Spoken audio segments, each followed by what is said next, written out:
everyone. Thank you for tuning in. Robert LaBelle, guitar instructor, recording in our school here. The second video is a follow-up to the first one. Tragically Hip's 50 Mission Cap. Bears a resemblance to Gimme Shelter, by the way. That's another story. We'll talk about that later.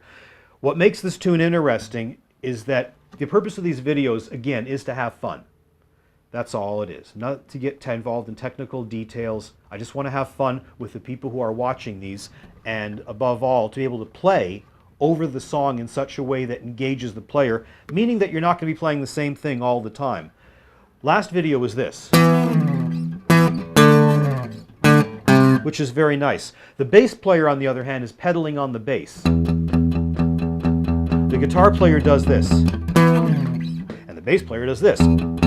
Now what's fun is that you can take the heel of your right hand and place it lightly across the saddle. What this does is produce a thumping and percussive sound used in many styles of guitar, not just rock.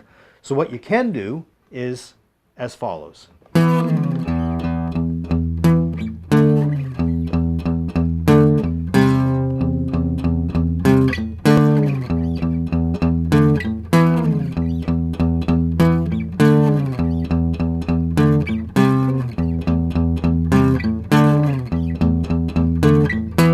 So you're going 1 and 2 and 3 and 1 and 2 and 3 and 1 and 2 and 3 and 2 and 3 and. What it does, it fills it out. So if you're playing by yourself, it sounds pretty good. If you're playing with another guitarist, it sounds really cool. Because what we're going to do is play this.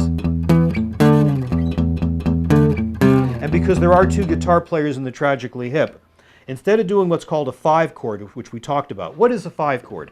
Well, we started off the first video identifying roots on the 5th string or the low E string. We're going to go between both. So now starting here, that note's an E. This note is a B.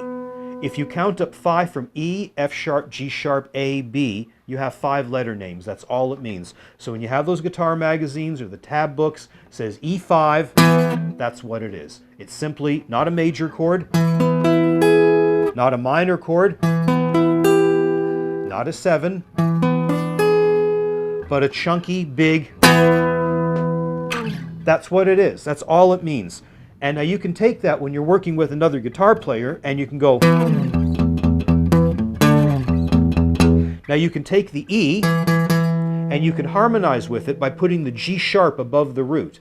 This is just a number system. It's a letter system. E, F sharp, G sharp, a third. That's all it means. It's still part of the chord. We're not going to get too carried away with theory, but I want you to understand where these are coming from because I will refer back to them. You do not have to read music. You do not have to be a theoretical music meister to figure this stuff out. It's really straightforward because when one guitarist does this, the other guitar player does this. So you could go, listen to the difference.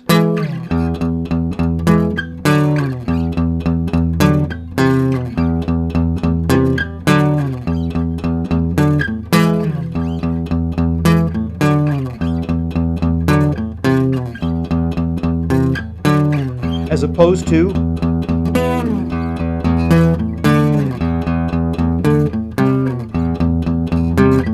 you change one note, you've changed harmony. One is a 5th, the other's a 3rd.